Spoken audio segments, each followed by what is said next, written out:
The 5 Series MSO started a number of years ago with the goal of enabling new capabilities for our customers. It's very much a brand new architecture that has been built from the ground up. The biggest challenge is this is a new platform. It's a new software platform, a new mechanical platform, a new hardware platform, new ICs. Everything about this platform is brand new.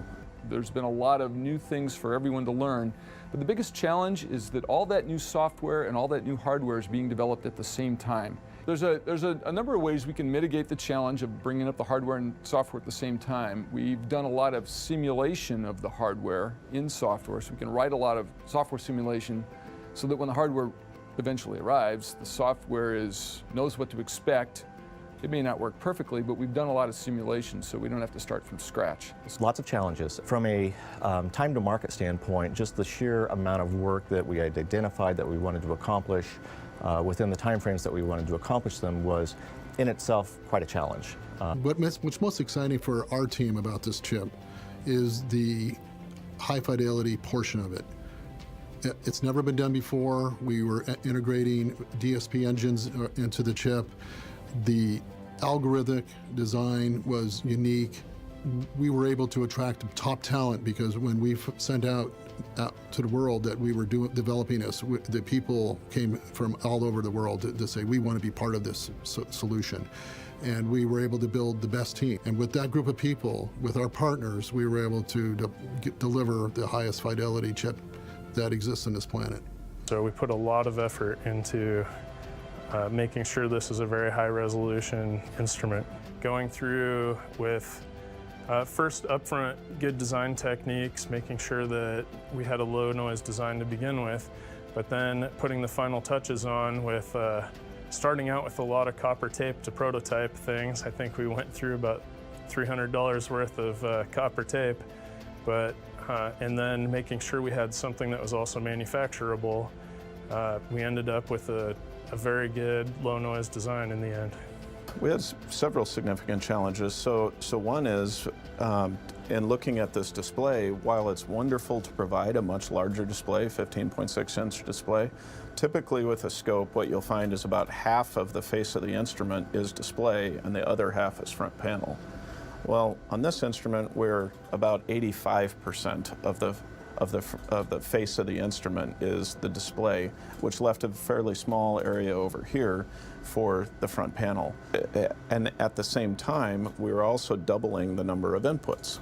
We've always operated under the assumption that the customer needs one set of knobs per channel. And traditionally, on a 4-channel scope, that means you've got 4 sets of knobs to control each one independently. When we came up with the concept of doubling the number of channels that a customer could have, we continued with that same frame of reference. Except that makes a box that is very big, it's very clumsy, it's rather difficult to use, and it didn't look like what we expected. But what that forced us to do was then to try and understand how can we still allow the customer to control a channel, but reduce the number of knobs, the number of buttons, and that's where the multiplex design came in. The reason the lighting is so important behind the knobs is it gives the user the indication of which channel is active. So we do different things. We tell them which channel is active and they're controlling and which channel is being triggered. So during early usability testing, we found that our customers expected to walk up to the touchscreen and interact with it just like a mobile device, with the pinch and zoom and the gestures on a mobile device. And we found that it was challenging to do that internally because you're operating on live signals and not just, say, a web page. And so our engineers got to work very quickly to change algorithms underneath in order to make the device operate more smoothly. We are doing a much more in-depth analysis on the data sets that we get, and as a result of that, though, that you're crunching more data means you're taking more time to do it. And so we always had this concern that performance was going to be a challenge. And the team has spent a significant amount of their time over the last couple of years really focusing on how to optimize the performance in the system softwares in order to get the same responsiveness time as we've had in past products, but even so providing more in-depth analysis. We had a big challenge in the middle of this project. We decided to change our approach to the UI using a different technology, and it required a lot of work from the UI team to redesign some of these controls so that they would look the same but use a different technology. And the primary reason we did that is because we wanted to, this is a big deal, and this UI is its foundation for going forward. It's beautiful, and we wanted to provide more flash, animations, dragging, things that would make it more interesting to interact with. Just talk about the feet here for a second. So there's new rear feet that enable different viewing angles, but a finishing touch on the detail. Oftentimes customers take scopes and they lean them forward so that they can get to the back and change various I/O connections or things like that. And what you'll find on many existing scopes on the market is when you lean them forward like this, the feet collapse.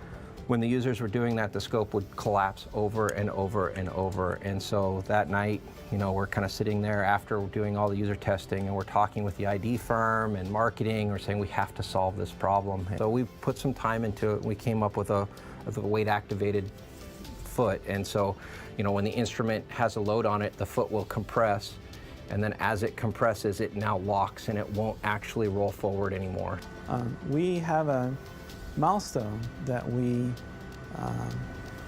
are working toward when we bring up a new system. And the milestone has a long history here at Tektronix. And we call the milestone the green worm milestone. Green worm is a reference to the old CRT-based oscilloscopes, and when the phosphor on the screen was green. And so the first time that an instrument is able to digitize a waveform and put it up on the screen with the triggered waveform view, we call that green worm. And so I do remember fondly working in a lab just like this late into the night, and being able to be there at the moment when the green worm happened for this product. Yeah, so in summary here, we're really proud of this instrument. I mean, there's so many firsts with it. I'm in UI because I like to make people happy, and I think this is going to make people very happy. The thing that I'm personally proud of from the software side is this team. I'm really proud of the way that this team of professionals has come together over the last few years, and they are focused on getting this product out. So, one of the things I'm very proud of this instrument is that, it's going to be the first where we have fully integrated a tablet use model into a test and measurement device. I do believe that this is going to change people's expectations for interacting with test and measurement equipment. Once you try this, you're not going to want to go back. Really, when you sit there and do it side by side with older products, you really notice the difference. We have something to be proud of. Find out more at Vicom's website.